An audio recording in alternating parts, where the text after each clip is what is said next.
Right, Jesse Limon, welcome back to Net Leased TV. We're first part of May here. We're almost to the summer. Can you believe it? I can't believe it. Flying by, man. It's just flying by. Adults. Flying by. So, nice thing, we're both going to be at ICSC. Jesse's going to be flying in. I'm going to be flying in on Sunday, May 17th. And guess what? The first thing I'm going to be doing, Jesse? Hitting a pool? Yeah, I'm going to the Bellagio pool. You're welcome to meet me there. So I got an invite. If you're coming in, you're a developer, principal, agent, you want to meet up with Jesse and I, just call me on my cell phone and we'll try to get you into the Bellagio party. 760-803-6464. Jesse and I, Tuesday and Wednesday is the leasing mall. I don't know what I'm doing Monday, Jesse, but I do know on Tuesday and Wednesday, I'm going to be in the South Hall, lower South Hall, kind of bouncing between the Starbucks booth and the 7-Eleven booth, because I want to get more financing arrangements with developers and principals, listings for you. And those are great credits. Starbucks and 7-Eleven. Jesse and I just closed the Starbucks, right, Jesse? On the buy side. We did. We did indeed. They're a great credit. Jesse and I just got in contract on a DG deal in Sierra Vista, Arizona. And that's what we're going to be talking about, the sister property to that developer, which is a Dollar General in Bisbee, Arizona. Before we go into that, Jesse, right now the 10-year Treasury is right around 438. Price of oil came back a little bit, 78.29. And jobless claims came in at 200,000, which was up slightly from last week at 190,000. So we'll see if that's a trend. We got the new Federal Reserve Chairman coming in. Hi, this is Maria, AI assistant for Christian Marabella of Marabella Commercial Finance. We want to let you know about our ICSC Las Vegas 2026 Net Lease Financing Special. Currently, we are offering a discounted loan brokerage fee of 0.75% for loans $3 million and above. Our current best rate range is 5.00% to 6.25%, and we are targeting 7-Eleven, Chick-fil-A, Chipotle, Starbucks, Tractor Supply, and many others. Chris Marabella will be at the ICSC in Las Vegas from Sunday, May 17th to Wednesday, May 20th, 2026, and will be in the lower South Hall bouncing between the 7-Eleven booth 632V and the Starbucks booth 1138V. Feel free to call, text us from 8 to 8 Pacific at 760-803-6464. Again, that number is 760-803-6464. And our email is nnn@marabellafinance.com. To make an appointment with Chris Marabella for ICSC Las Vegas, go to Marabella Commercial Finance's website homepage on the upper right-hand side to set up an appointment to meet. So we'll see if that federal funds rate starts to come down. But he's got to convince all the other governors in the Federal Reserve to do that. So it'll be interesting to see if Trump gets his way and the new Federal Reserve Chairman can start to lower the federal funds rate. But I don't know if you have any it'll be interesting to see how that pans out, which Gold Panning and our deal in Bisbee are right there. Kind of at the crossroads. Bisbee was a copper mining town, and this location is actually super close to where they mined copper, gold, silver. There's actually a kind of a cool tour nearby to this Dollar General that you can literally get on the tracks of what was a mining, kind of a cave, and go into the mine and see. Like, this thing was mined up until the 70s. Called the Queen Mine, I believe. Super close to our site. Was it a silver mine? I think that's what I read. Predominantly. Yeah, so it was Queen of the mining camps. The Lavender Pit was a I think it was predominantly copper, but see, okay, like when you mine for it, that's what came out predominantly. But they were getting a lot of gold and a lot of silver, just as like, I guess within those pieces. I don't know exactly how mining works, but it's kind of an interesting. Also, very cool fact about Bisbee is that it was considered a very lawless town back in the days of the gold mining, and the kind of the cool part is. Well, so Lowell, which is very close by to Bisbee, it is still kind of, it has that picture. It's a ghost town, but it's a picturesque, kind of like Western scene. They've preserved it. They've got, I think, Bisbee itself, a lot of the houses were mining camps, have been converted over into homes, and they still have an element of like the Old West, their downtown area. The entire economy shifted to more of a tourist place, but the Bisbee, Arizona is considered like a must-see if you're in Arizona in this part of the country. It's such a cool place. Like they talk about Bisbee, Arizona on the Joe Rogan show. It's a famous town. Cap rate on this is super really financeable. 6.7. Super financeable. Well, so look, it's super financeable. You have a good cap rate with a 14-year lease, 14-year lease remaining. So you have a nice spread, but then you have an investment grade credit, and you're in kind of like a historical U.S. town. It's to me, then the location lends itself to people coming into town for hiking for a lot of different reasons.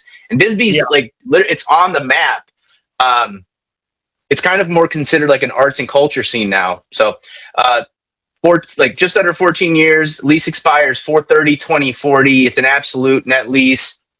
We got 3 5-year options, 10% bumps in the options. We're priced at, like you said, $1,892,000, 670 cap, just under 11,000 square feet on an acre and a half, just about an acre and a half. Jesse, where are you seeing high cap rates like that? With like 14 years remaining, that's triple net absolute with an investment grade credit. Where do you see that out there? I can't believe. I really don't think there's a. Well, I mean, just in general, I think Dollar General is a really good value from that perspective, especially if you compare it to a few years back when caps were super compressed. Right. It's a pretty, it's a safe and stable type of a deal where you can just expect, the tenant's going to, especially in a market like this, a recessionary type of, borderline. I don't know exactly what they're calling it, but in a choppier economy, this tenant thrives. I mean, you can get somebody coming to escrow with like 800 to $1 million, I'm thinking, on this deal. So your buyer pool is huge. I mean, this is a huge buyer pool. I can't believe that we haven't sold this faster, because in the $8 to $1 million, there's a lot of people with that much money that want to be in Western states where they can, especially people here in California, with all the governor's race, and they may try to raise property tax. This is a great property. It's right here in Arizona. You can jump a plane, bang, you're there. And all you need is about 800 to $1 million to get into this deal. I think a little bit of it, though, is people need to understand that the location transcends, just like a typical Dollar General site in a small town. You're in a bad spot if they leave. There's not a lot of reuses, right? Whereas this, the town size is not insane. In a 10-mile radius, we have about 8,000 people. But what you're getting is kind of a globally known, historically relevant, Western mining town. You can go and do the tourist attractions, like right there on the spot, are kind of unique to this part of the country. I mean, mining tours is really pretty cool. And this whole ghost town element is really a very, very unique.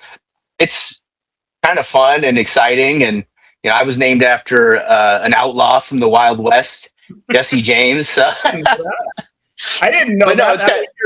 But your mom and dad named you after Jesse James. My dad did. My mom was like still asleep, or what? That's the story.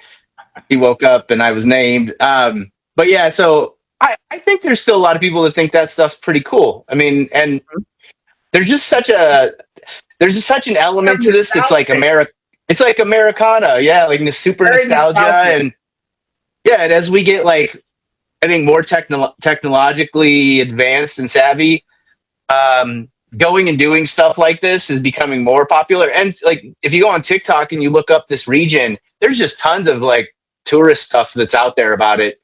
And like I said, it's on the map. I mean, there was a comedian that was talking about it on the Joe Rogan show and how amazing of a place it is to visit. What I was going to say, this is right near Nogales, Mexico. You're right on the border. Yeah. Normally, border towns are much more busy, like San Ysidro. They've got a lot of business because it's a border town. And you got a lot of people probably in that area that would want to shop at a Dollar General, I would imagine, because it's less expensive. Yeah, I mean, it's a good crossroads type of a location. It's right on a main thoroughfare, that isn't just relevant to the local economy. It's more regionally beneficial. And, like you said, connecting to Mexico. But it's a very relevant town, and it's a really cool, unique kind of a story there. On top of the fact that we have an investment grade credit tenant, you're near the school. There, if you want to pull the map up, I mean, it's a great site. You're nearby to the school. On the video, yes. You're close to like old Lowell, which is like a ghost town, right around the corner, and then Bisbee's like this whole kind of built out area and kind of a culture scene, but super unique area. 21.8% expected job growth in the next 10 years. And it says here 368 million in tourism generated in this area per year. Right. So like it's a lot of tourists. Pretty big, yeah. I mean, very impressive. But look, the MSA Sierra Vista Bisbee is considered, it's the largest in Southeast Arizona. So, I mean, you have a lot of good contributing factors.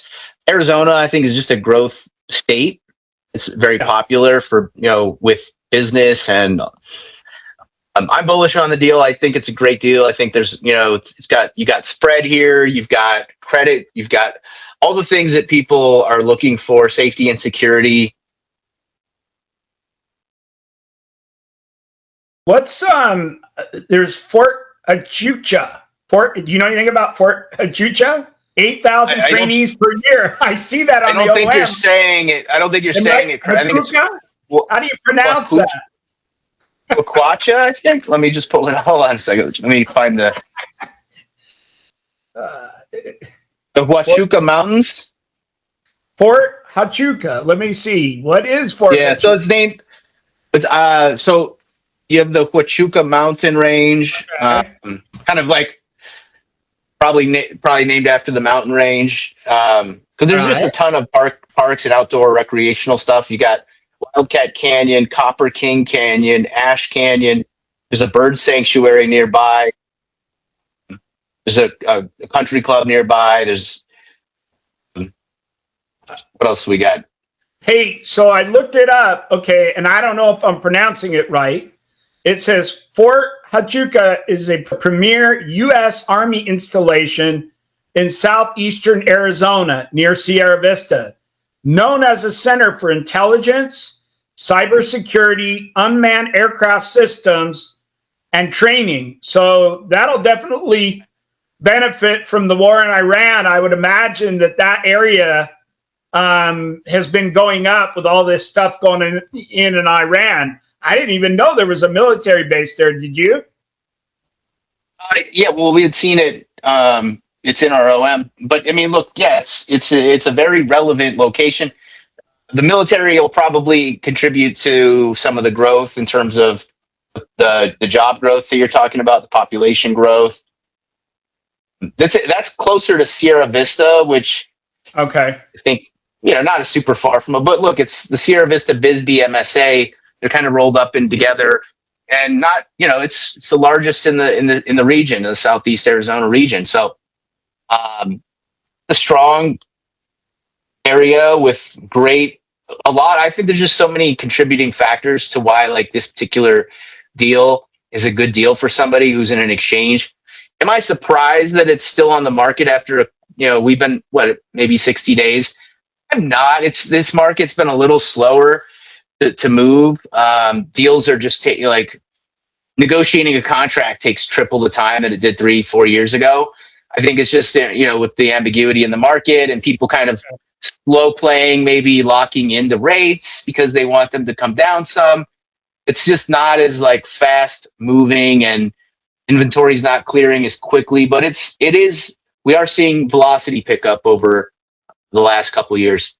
So Jesse, before I came on today, I've been working with one client who's selling his Walgreens, and he's got $3 Generals under contract.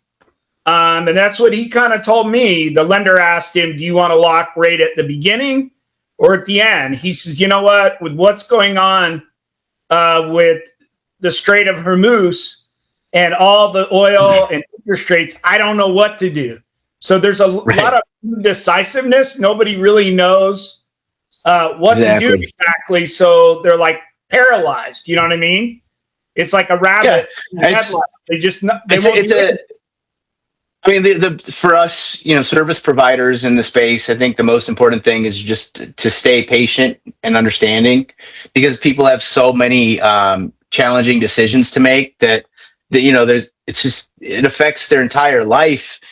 And there's just so much noise with the war and everything else. So it's like it's harder to just like jump into a deal and make it. It is, while it's harder to make that decision, I'm sure with all the noise, it is an amazing time to be on the market.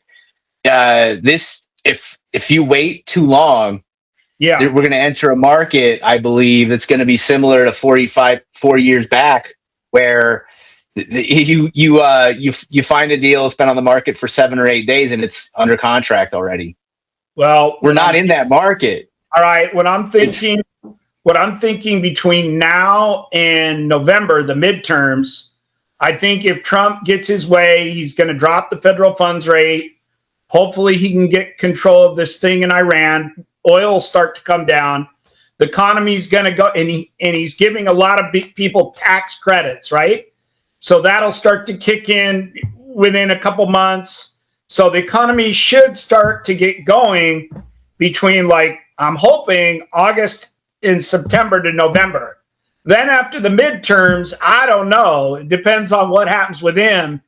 If he loses or wins, that's going to determine what happens after November. It could get a little dicey after November. Let's switch subjects real quick, because we're going to ICSC.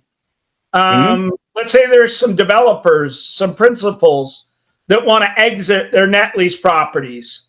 One thing that I think is really huge, if we were to co-broke with these people, they get to have their own episode of Net Lease TV. They get a ton of exposure to the Marcus system, right? What else? Social media. Collaborating with us is fun. It's fun. You're going to have a blast. Yeah, it's a good experience. It's unorthodox. Making money. Yeah, it's a little. But it's the way to go. Have fun, make money, and do business with your friends. That's the way I think about it. But look, it's a really good time to get out there to make moves. I think, and it's an opportunist game right now. There's so many plays in the market relative to, like, once everybody decides it's a good idea. So I see a lot of the smart money moving into the space, making plays on various, maybe they're buying deals they think they can spin off later. There's just a huge, I think that there's going to just be a huge wave of depreciation buyers, not just this year, but I think we'll see that as long as these laws stay kind of beneficial to doing so. I think we're going to see just that continue to grow, that appreciation profile. So gas stations, car washes, you can get some nice depreciation off Dollar Generals as well. there's so many tax savings out there for commercial real estate. I think that we'll see that, like, doctors and lawyers start to put, maybe a program together, or they'll buy into DSTs and, opportunities like that, but it'll help to clear a lot of this inventory out. Well, we normally talk about the positive net lease deals, but the negative, if I'm an owner, I may want to reposition myself and out of some assets like the fast food, like you mentioned, maybe the Jack in the Boxes where the stock is really low and they have some debt. The Burger King. A better point than that. The thing that people are really trying to get out of are problems. Some of the problems that we've been helping with are credit. Tenants that were credit, now they've fallen off, like Walgreens deals. And it's like, if you think you're holding a safe and secure asset and you're holding a Walgreens, I don't know how I think that thesis is off, because there's going to be potential retrades on rent. There's been investors who've had to force sales because of the credit rating shift. I think it's a good time to review your options and maybe move that equity. Refiing, you're going to have to put more money in oftentimes, because the ratios are now off and lenders don't want that exposure. So we've been helping with selling dark stores, not just drugstores, dark stores of the QSR. And so, if you're a developer and you have a new Chipotle, why wouldn't you go buy some really nice quality dark QSR? Maybe it's got some term remaining on the lease, and you can negotiate an arbitrage on the buyout, and then you can put a Dutch Bros or someone. You create the value there, and you sell that if you want. But again, there's just a lot of good opportunities out there from stale brands that closed their store, and now that's a redevelopment play type deal. We're selling a Walgreens in Colorado Springs. That's a really nice site. It's a dark site. It's got a few years remaining on the term, so you don't have to find a tenant right away, but you're buying good real estate, good fundamentals. You're surrounded by a really nice high income neighborhood. You're on a major thoroughfare. So we're helping mostly folks with problems right now, because it's not like the convenience owners, the people that bought these for cash flow. They're not really selling right now because they're selling into losses. Well, so you really have to have Yeah, I agree. You can't become non-complacent and just think that because Jack in the Box was good for the last, what has it been, 50 years, that it's always going to be good, or Carl's Jr. or, right. So you gotta watch your assets, and, you can't be overly comfortable. That's where you should meet up with me and Jesse at ICSC. If you're a principal and you're kind of scared, and you may want to roll into something that's a little more strong today, because things change, food habits, right? People are eating different than they did in 1970s. They're more health conscious. People want fresh food. They want organic stuff. So a lot of things have changed. People's values have changed, and you can't get overly complacent because it was great, from 1970 to 2018, things change. And so if you're one of those principals, come on out to ICSC if you're thinking to move out of a portfolio and roll into some new stuff like Starbucks or Dutch Bros or Chick-fil-A, Chipotle, Tractor Supply. Some of the new up-and-comers, it may be a good idea to look into that, don't you think, Jesse? And how would Aldi is extremely great. You're going to be in the South Hall, right? You're going to be in the South Hall? Mm-hmm. Are you in the upper or down or South Hall? I think you guys, where? We're upper. Upper? Okay. Yeah. So either call me or Jesse. You can call me for financing, or if you want to just meet with Jesse and I to maybe, just kind of explore possibly selling your assets or buying more net lease, just call me to set up a meeting, and I'll plug Jesse in. 760-803-6464. Jesse, how can they reach you to make an appointment at ICSC to start exploring a sale or a buy or whatever? I mean, if they're at the show and they want to just drop by, we're in the South Upper Hall, booth 4307Q. Okay, and they can always call 4307Q, Marcus Millichap booth. They can also call me on my office line, 212-430-5291. And heck, I mean, somebody wants to text me or give me a direct call to the cell phone, it's 574-607-2341. So don't be shy. Do it. Well, let's make some deals. Thanks again for being on Net Lease TV. Woo! Appreciate it. Thank you for having me. Appreciate you. Thanks again, Jesse.